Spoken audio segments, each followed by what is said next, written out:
चलो भाई देखो अब मैं क्या करता हूँ। ये तो गौ माता का गोबर है। अब पता नहीं आप जर्सी का ले आए कि भैंस का ले आए। अच्छा, अब ये भेद भी हो जाएगा। बिल्कुल भेद है।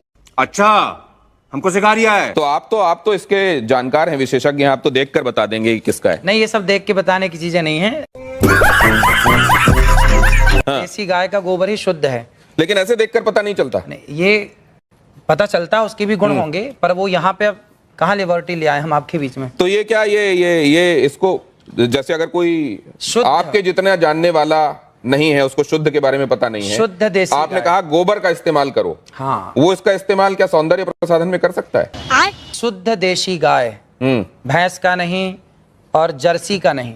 जर्सी का तो बिल्कुल नहीं, भैंस का तो बिल्कुल नहीं, केवल शुद्ध देसी गाय वेद लक्षणा। उस गाय के गोबर में गुण हैं, उस गाय के गौमूत्र में, अर्क में गुण हैं, सबके मूत्र में गुण नहीं है। गजब बेइज्जती है। नहीं तो अगर इस तरीके से गोबर आपको कहीं मिले तो उसको सौंदर्य प्रसाधन के तौर पर इस्तेमाल नहीं करना चाहिए। ये गोबर खेतों में डाल के खाद बनाने के काम का है, लेकिन जो देसी गाय का गोबर है वह आपके लिए अमृत का। आपने क्या कहा था गोबर के संदर्भ में? क्या आपने इस तरीके के तरीके के भेद बताते हुए कहा था? जरा वो देखते हैं, वो सुनते हैं। एक बार दिखाइए जरा, फिर उसके बाद चर्चा में वापस आता है। आपने कभी गाय के गोबर से अपने मुंह को धुला? नहीं।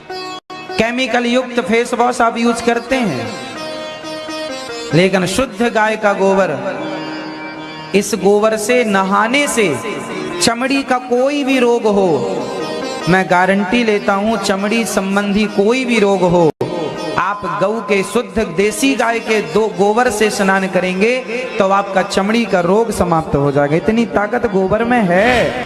देखिए, मैंने कहा, और सिर्फ इतनी बात नहीं है, बांझपन का भी इलाज है ये। क्या बोला तूने? तो ये गाय के संदर्भ में आपने कहा, ये बात स्पष्ट है। अब जरा प्रियंका गुप्ता जी ये बताएंगे आपकी कितने बार आपने गोबर से फेशियल किया है, गाय के गोबर से लोगों का? हाँ सर, मैंने तो आज तक जो मेरी इंडस्ट्री है इसमें मुझे कहीं पे भी पढ़ाया और सिखाया नहीं गया कि गोबर से आप फेशियल कर सकते हो या गोबर से अपनी स्किन को चमका सकते हो। और जैसे कि बाबा जी बता रहे हैं, और अगर ऐसा है तो इसके ऊपर रिसर्च जरूर करना चाहिए। ये अश्विनी जी, आपका कोई इसमें आप एनलाइटन करेंगे क्या? इस तरीके की कोई बात आपके संज्ञान में कभी आई? हाँ, नहीं, as a this thing psychologist मैं बोलूंगा, अगर इन्होंने कहा है तो इनके पास कोई प्रूफ होगा। हाँ, और वो प्रूफ आप सामने लाइए, क्योंकि क्या होता है कि बहुत से लोग जो भी बात करते हैं प्रूफ नहीं। तो अगर आपके पास प्रूफ है, लाइए, लोगों को प्रूफ करके दिखाइए। हमारे शास्त्रों में इसका खूब प्रूफ है। नहीं जी, एक मिनट, मैं शास्त्रों की बात यहां नहीं कर रहा, मैं आज के संदर्भ में बात कर रहा हूं। क्या आपने ऐसा कोशिश करी और आपको रिजल्ट मिला? और मिला तो उसको शख्स को वापस हम लोगों का एक त्योहार आता है जी, श्रावणी। सुना है आपने? बिल्कुल सुना है। श्रावणी कब आती है? आप बताइए ना, मैं आप सुन रहा हूं आपकी बात सारी।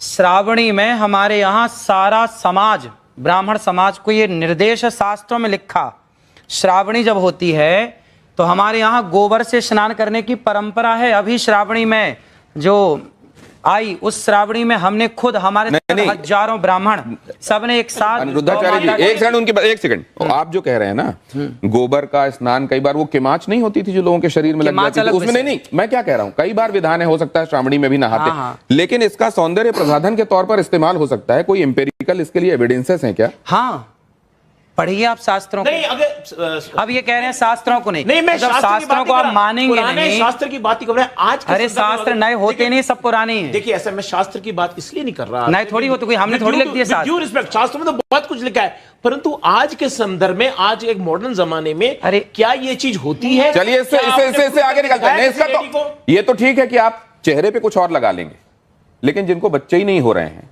वो क्यों आईवीएफ क्लिनिक की तरफ जा रहे हैं? जरा ये देखिए क्या कहा अनिरुद्धाचार्य जी ने, जरा देखिए वो, और उसके बाद इस चर्चा पर लौटते हैं।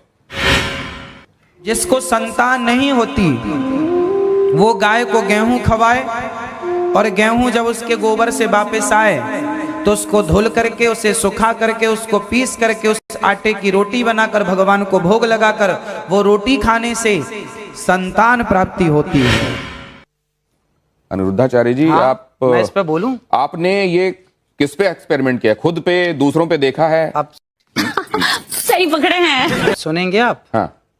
ऐसा है कि देखिए, आप सैकड़ों डॉक्टरों को दिखाइए, यदि सैकड़ों डॉक्टरों को दिखाने के बाद आपको संतान नहीं हो रही है तो आप तो डॉक्टरों से हार गए, डॉक्टर ने मना कर दिया नहीं हो पाएगा। जब सबसे आप हार गए तो एक एक्सपेरिमेंट कर लेने में क्या बुराई है?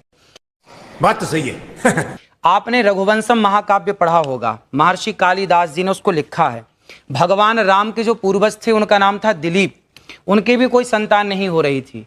तब राजा दिलीप ने गौ माता की सेवा की और गौ माता की सेवा से दिलीप के संतान हुई जिनका नाम रघु पड़ा, रघुवंश उनके नाम से आगे चला। यदि राम का वंश गौ माता की सेवा से आगे चला तो हमारा और आपका वंश भी गौ माता की सेवा से चलेगा। तो तब जब नहीं एक सेकंड, जब दशरथ जी को आज भी है, जब दशरथ जी को यही समस्या सामने आई तो उनको तो यज्ञ कराना, पुत्र काम यज्ञ कराना पड़ा। तो वो इस विधा से क्यों नहीं हो गया? फिर क्या बोला तूने? इस विधा से हुआ। आप समझो, दशरथ जी ने यज्ञ कराया तो यज्ञ में क्या लगता है? यज्ञ किससे संपन्न होता है? भैंस के घी से आहुतियां नहीं होती है ना, बकरी के घी से आहुतियां नहीं होती। जब तक वेद लक्षणा गाय का उसमें घी प्रयोग ना होगा तब तक आपका कोई यज्ञ संपन्न ही नहीं होगा। बिना गाय के ना कोई यज्ञ संपन्न हो सकता है, ना कोई पूजा संपन्न हो सकती है। समझ रहे हो? समझ रहे हो आप? समझ रहे हो? नहीं, लेकिन एक चीज साइंस ये कहता है कि अगर आपने एक खास तरह की परिस्थितियों में खास एक्सपेरिमेंट किया है तो आपको खास रिजल्ट मिलेगा। आप उसको दोहरा सकते हैं। मैंने तो इस रोटी को खाई है, जो मैंने बोला है, मैंने तो इस रोटी को खाया है। मैं नहीं मानता। और हमारे बहुत सारे संत समाज जो जंगलों में रहते हैं आज भी वो लोग ये रोटी खाते हैं। और बहुत बच्चा होता है, आप प्रयोग कर लीजिए। नहीं, आपके पास कोई प्रयोग है? नहीं, आपके पास कोई प्रयोग है? देखिए, बोलने में हमारे साथ प्रयोग है इसलिए बोल रहे हैं, प्रयोग ना होता तो बोलते नहीं। देखिए, ऐसा कोई भी चीज हम करते हैं उसके साथ प्रूफ लाते हैं कि भाई ये हमारा रिजल्ट है, ये हमारा एग्जाम्पल है। सिर्फ इतना नहीं, गौमूत्र और गाय के गोबर के संदर्भ में कैंसर के इलाज वाला दावा भी किया जाता रहा है। क्या अनिरुद्धाचार्य जी मैं ठीक कह रहा हूं? हाँ, डॉक्टर साहब बैठे हैं। मतलब किसी भी स्टेज का कैंसर तक ठीक हो जाता है। गौ माता के मूत्र में, गौ अर्क में इतनी शक्ति है। यदि शक्ति ना होती तो मेडिकल स्टोरों में गौमूत्र क्यों बिक रहा? कुत्ते का मूत्र बिकता भाई। गौमूत्र बिक रहा है तब तो कोई शक्ति है, दम है, तब ना बिक रहा है, वरना कुत्ते का क्यों नहीं बिक रहा है? नहीं, कहीं नहीं, बिकने वाली हर चीज को आप ये मानते हैं कि वो अपने आप में उसके लिए किसी साक्ष्य या प्रमाण की जरूरत नहीं? तो किसी का नहीं बिक रहा गौ माता। नहीं, मैं पूछ रहा हूं, बिकने वाली हर चीज के संदर्भ में हमको ये मानना चाहिए कि सब्सटेंटिव होती होगी इसीलिए बिक रही है? ना, ऐसा नहीं। डॉक्टर अंशुमान, ये कैंसर में आपने एमबीबीएस किया होगा, आपने स्पेशलाइजेशन किया होगा, उसके बाद आप इतने सालों से कैंसर के पेशेंट्स को ठीक कर रहे हैं। कहीं पर आपने गोमूत्र वाला एक्सपेरिमेंट या गोबर वाला एक्सपेरिमेंट किया है? शुरुआत यहां से करें कि हमारा संविधान आर्टिकल 51A सेक्शन H कहता है citizen of India should have scientific temper. वैज्ञानिक सोच रखना चाहिए। गैर वैज्ञानिक सोच रखना और उसको प्रत्यक्ष प्रमाण बोलना असंवैधानिक बात है और कानून के खिलाफ है, पहली बात। दूसरी बात, जो कैंसर ठीक होने की बात है, चाहे गोबर गाय का हो, भैंस का हो या किसी का हो, गोबर होगा। लेबोरेटरी की बात इन्होंने कही है, कैंसर ठीक होने की बात कही है। मैं अभी लाइव या रिकॉर्डेड इस पे चैलेंज करता हूं, मरीज इनका मॉनिटर मैं करूंगा, कैंसर है, जांच कराऊंगा, ठीक करें। जिस दिन मरीज ठीक हो जाएगा जांच करके मैं चेक करूंगा, मैं आज से डॉक्टरी छोड़ के इनका चेला बन। बात तो सही है। एक बात मैं दूसरी आपसे जानना, डॉक्टर साहब ये बात बिल्कुल सही है। अगर आप जाएंगे, संविधान खोलेंगे, देखेंगे प्रीएम्बल के बाद आपको जो ड्यूटीज और आपके जो राइट्स हैं जहां पढ़ाए जाते हैं, वहीं पर आपकी ड्यूटीज में यह है कि आप हिंदुस्तान में साइंटिफिक टेम्परामेंट को, हम सबकी जिम्मेदारी है कि आप साइंटिफिक टेम्परामेंट को बढ़ावा देंगे, वैज्ञानिक सोच को बढ़ावा देंगे। ये बात बिल्कुल सच है। लेकिन डॉक्टर साहब, क्या आप ये बात मानते हैं कि विज्ञान का भी अभी बहुत सारी उन जगहों पर पहुंचना बाकी है जहां शायद हमारे शास्त्र पहले पहुंच चुके हैं? ये बात आप मानते हैं कि नहीं? बिल्कुल। आप एलोपैथिक दवाइयां खाते हैं कि नहीं खाते हैं? हमें जरूरत है दवाइयों की। नहीं, आपके आसपास वाले किसी को कभी बीमार हुआ तो आप क्या कहते हैं कि किसको दिखाओ जाकर? हम तो यही कहते हैं, डॉक्टर को दिखा लो।